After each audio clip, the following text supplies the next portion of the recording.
I'm Paolo Gaudiano, and I always like to start by addressing a couple of elephants in the room. The first one is the white elephant, and it's me. What is a white, cisgender, heterosexual, fully privileged guy doing talking about diversity and inclusion? Now, normally I tell people about my history, how I was really interested in diversity and inclusion, how 8 years ago I figured out that I could actually tie my research work to find a way to have a proper impact. So I feel a bit like an imposter being here today, but I hope that you'll just let me get away with that. Now, the second elephant in the room is that I'm making this a little bit of a lighthearted start. But the reality is that there is major backlash going on against DEI right now. And I think that's a huge problem. And I want to tell you about some of the research that I've done and how it leads me to understand why we're seeing the backlash, because I think that until we really understand it, it's going to be very difficult to make progress.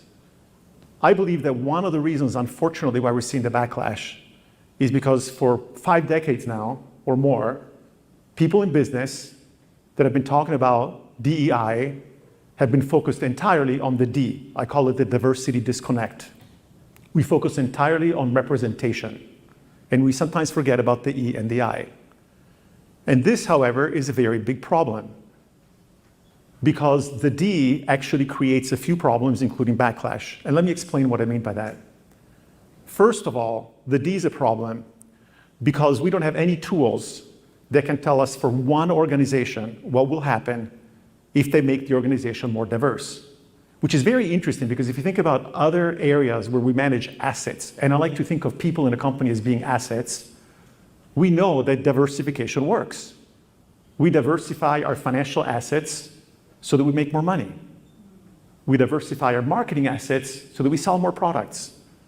But if I were to go to a company that was primarily white and male, and I asked them, what will happen if I could wave my magic wand and turn half of the people into people of color or into women? What would happen to your organization? And the answer is, we don't know, because we have no tools that can help us to quantify the impact of diversifying our human assets. But there is a second problem, which is that unfortunately, the focus on diversity tends to drive backlash because it leads to accusations of reverse discrimination. Now, you all should be rolling your eyeballs here, and you'd have very good reason to do that. However, I want you to think about it from the perspective of the people that look like me. My CEO just got up on stage today with the Chief Diversity Officer, and they said, we have this new plan. We're going to increase the number of people of color in our company by 5% and the number of women by 10% in 3 years. And you do a quick math and you say, well, that means that you're going to be eliminating 15% white men. And how is that fair? And you can tell me about all the injustices all you want, but the fact is, it is unfair and it is discrimination. But it turns out that that's the wrong argument. But it's not the wrong argument because people are interpreting it wrong. It's because the very foundation is flawed. The reason why we need more people of color and more women in organizations is not because we need to stuff more people into the entry level. It's not because we need to go and get a bunch of kids from HBCUs and invite them into our company to make those numbers look good, only to find out that their managers doesn't know how to deal with them, their leadership doesn't look anything like them, and then they will turn around and leave. No, the reason why we have problems is because when those people get into the organization, they don't stay. McKinsey just released their annual study, and they found that when you look at the ratio of white men, white women, women of color, and men of color in an organization, at the entry level, you have roughly 40-some-odd% white men, maybe 35%, and so on and so forth. By the time you get to the executive level, the number of white men has increased by more than 30%. The number of women and people of color have decreased by more than 30%, which means that for us to continue to try to stuff people in at the entry levels when our companies are not inclusive is a waste of time. And trying to solve the problem by arguing that we should have higher ratios and setting targets at the company level is a mistake because you're not addressing the problem. I like to joke about the fact that it's as if I walked in the house one day in the wintertime and I found that it was very cold. Actually, it's very cold in here today. I look at the thermostat and I say, oh my God, look, it says 50 degrees. I know how to fix that. I light a match under the thermostat. And look, the thermostat now reads 90 degrees. But in the meantime, the windows are open, the front door is drafty, and the roof is leaking. The problem that we have with diversity, equity, and inclusion leads to what I think of as the definition of DE&I. Inclusion is about what we do as an organization. Diversity is what we get. In other words, we have to stop trying to fix the symptoms and actually understand what the real problems are. I will also tell you in a minute why I think that equity is what we want. I'll come back to that in a moment. But let's talk about that idea. Inclusion is what you do. Imagine a team that's the perfect team. You cannot get any more performance out of it because each individual performs at their peak and is a team that perform really, really well together. And imagine that now something happens so that one of the people on the team is unable to perform at their peak. What will happen to the performance of the team as a whole? It will decline. Suppose that now a second person is unable to perform at their peak. Not only is the team going to lose more performance because of the loss of the second individual, but the rest of the team is going to get frustrated because they have to pick up the slack, because they'll be late on delivering a project and their manager will say, oh, we're no longer going to give you the best projects. That means that pretty soon the performance of the entire team will decline dramatically because of that problem. Now, I didn't say anything about what the people on the team look like or what they did or why they were not able to work, but it leads to a profoundly important conclusion. Anything that any organization does that causes someone to feel excluded because of their personal characteristics is shooting themselves in the foot. This is a very important point.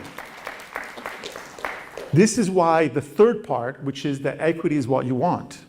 If you have an organization in which you have people that are treated differently, and you see it because you see that the retention rates are not the same, that the performance is not the same, you are witnessing inequity.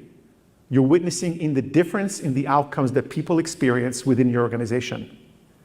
When you see that happen, it means that there are people that are performing below their peak. And just like that example that I gave you, it means that you're making less money because you have less productivity. It also means that those people do not feel that they belong in your organization and they're going to leave. If the retention rate of men in your organization is 90%, but the retention of women is only 80%, that means that you're losing 10% too many women. If your company has 1,000 women, which is not a very big company, and you're paying them an average of $100,000 a year, and we know that it costs about 1 year's salary to replace them, it means that you have lost 100 people, and it's going to cost you $100,000 each. That's $10 million a year that you're throwing out the window because you're not treating women inclusively. And the same is true of people of color, people with disabilities, LGBTQ. We have created a way of measuring inclusion, and this is where things get really interesting. Why are people so obsessed with measuring diversity only? Because it turns out that really, we talk about DEI, but look outside, look around, you look at any company, they just measure the D. Why? Reason number one, because it's much easier to define, right? You just ask people, do you belong in this category, in that category, and you count them. When it comes to inclusion, the most popular definition that I've heard, and there are many out there, was the one given by Vernee Myers, formerly of Netflix, who said, diversity is being invited to a party, inclusion is being asked to dance. I love the definition because it's very intuitive, but if you're running a company, unless it's a party company, it's not going to help you very much. When it came to understanding what I told you earlier, that inclusion is about what you do, and diversity is what you get, and we started to investigate that, we realized something profoundly important. Inclusion is invisible. It's just like privilege. We don't see it. Those of us that are fortunate enough to have it. And I use the analogy with health. When I introduced myself, I didn't say, hi, I'm Paolo. I'm very healthy today. But if I'd been coughing, if I just had COVID, if I had, I don't know, a few years ago, I fell off a bike and I had a cast on my shoulder, I might have said something about it. We don't notice when we're healthy, we notice when we're sick. We don't tend to notice when we're included, but we sure as hell notice when we're being excluded. And we've heard a lot of examples from the other speakers about situations in which people felt excluded. What does that tell you? Well, something very important. If you're very healthy, you tend not to know a lot about diseases. You may not even know the names of the diseases. You don't know the symptoms. You certainly don't know how to cure them. So similarly, if you're very included, you don't know what exclusion means. You don't know the symptoms, and you sure as hell don't know how to fix it. However, if I were to ask people in this audience, if anybody in this audience has ever been sick, probably all of you know what that's like.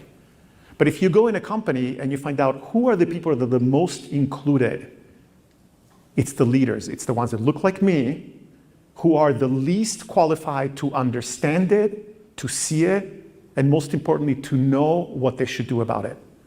And this is a profound problem. I firmly believe that it's not necessarily that white leaders are evil and they want to keep the power that they've worked so hard to grab. Yes, some of them do that. There's no question about it. But a lot of them would love to do the right thing. They just don't know how. They don't see it. So my organization helps them to do that by measuring inclusion. And the way that we do that is actually by measuring exclusion. We do workshops in which we talk about some of this work. We show these computer simulations that show relationship between what happens in a company and how the company actually looks and performs. And then we ask them, using a confidential online platform, to share specific things that have happened to them that have made them feel uncomfortable in the workplace. And then we also ask them, did this have to do with work-life balance, with compensation? Did it have to do with being able to use your skills? And was this something that was because of your manager, your leadership, your policies? And we get a combination of qualitative data in terms of the descriptions of what happens to people and quantitative data that tells us where to look and who is most impacted. And I want to read you, I brought with me 3 examples. We ask people permission to share some of the stories. I want to tell you about some of the things that people write when we ask them to share experiences. Number 1, after introducing myself, I've had individuals ask to speak to a guy who works in IT instead of me. This was a senior engineer who is a woman in a cybersecurity firm. Number 2, I was passed over for travel opportunities because I had young kids at home, and it was assumed that I couldn't travel, even though I was never asked. We hear this kind of stuff all the time. Number 3, in a meeting with about 50 people, a vice president said that Martin Luther King Day was not a real holiday and that we shouldn't take the day off. What's going to happen to these people? They're going to leave, and it's going to cost you money, and you're going to lose amazing talent. The last thing I want to leave you with is a number. 30. 30 is the ratio between how much money every company in the United States spends in 1 year on advertising, all forms of advertising. We spend a lot of money advertising, $250 billion a year. When we look at payroll for the same companies, not all labor costs, just payroll, $7.5 trillion a year, 30 times as much. So if you are the CEO of an organization and you have 10 people that work on optimizing your marketing, you should have 300 people working in DI. And if you're not doing that, thank you. If you are not doing that, you are failing your responsibility as a leader to your shareholders. So I don't care whether you do it because you think it's the right thing to do or because you think it's the right business choice to make. But what I'm going to ask everybody out there is be mindful of the fact that when we think about DE&I, we need to realize that it's not that diversity impacts performance. It's that creating a more inclusive organization is going to lead to organizations that are more diverse, more equitable, and make more money. Thank you.